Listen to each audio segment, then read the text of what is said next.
Lance from the Trail Marker. I've been promising this for a while, finally getting around to it. I'm going to do a short video on my 5.7 ounce cook set. This is everything that fits inside this pot, except for the fuel. Actually, the fuel doesn't fit inside there. So I'm going to go over filling my stove, setting it up. We'll light it up, get it running, then we'll turn the video back on once the water's boiling. That way we don't kill a whole bunch of video time. It's actually pretty simple to fill. It just has a thumb screw, just like that, drops. Some of you may notice this stove and recognize it. This is a compliments of Mini Bull Design and Tinny up there. This is the Mini Atomic. It's the current stove I use. It weighs nothing, and tell you the truth, I really just can't beat his construction. He's a genius when it comes to alcohol stoves. This is my fuel bottle. I normally keep just this normal cap on it when I'm traveling. It doesn't leak. I've tried it, tested it, squeezed it, everything. This is an oral syringe. I got it at like CVS or in the children's department. It works for filling that small port really, really well.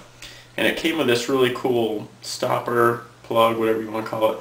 All you do is push it down in the unit, and the syringe actually fits right into it. I found that blowing air into the bottle first really helps with extraction alcohol. I can get water warm enough to rehydrate a meal on 1 ounce or half ounce, but just for, I guess, good measure, we're gonna fill her up.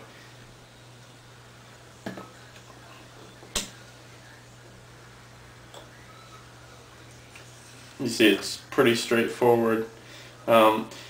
I guess I could have used a little bit of that to prime it, but it doesn't take much. We'll just do it like this. All I do is I hold the syringe kind of like this, grab the stove, tilt it, and just kind of squeeze it, and the fiberglass wick around it, the priming wick, actually does a really good job of soaking that up. That's actually quite a bit.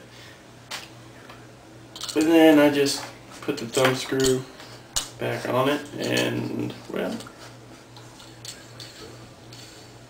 just spin it back up. Then I take my pot stand. This is a hardware cloth pot stand. It's actually handmade by me. I may do a post on how to make these because they can be pretty tricky. You have to cut the hardware cloth the exact way. I probably made 4 of these before I figured it out. And I actually use different wire here to close it so that the bottom is even. Set that down on top of that like that. I already have 2 cups of water in my pot just to save time, and my pot actually indexes right on top of that, just like that. Carry a little mini Bic inside the pot with everything else, and all I do is light it. It doesn't take much at all. We'll just speed it up by doing that whole thing. This is my windscreen. It's aluminum flashing. I actually cut this out, everything to dimension that I need, then I bake it in this shape so that it gets that springy form.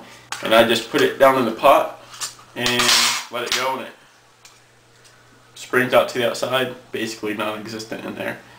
Slides right down over like that. And I kind of like to call this my own little version of a jet boil. That's it, running. We'll get her up to speed here. Like I said, then we'll shut the video off once the stove is going. I'll turn it back on once the water is boiling and everything. Let's wait for her to get it. She's running good there. I don't know how well you can see that. Has a blue flame, goes into a mushroom pattern, hence the atomic. We'll see you when the water's boiling.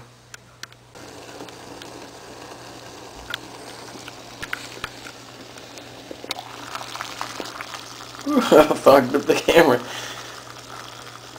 I'd say that's boiling. How about you?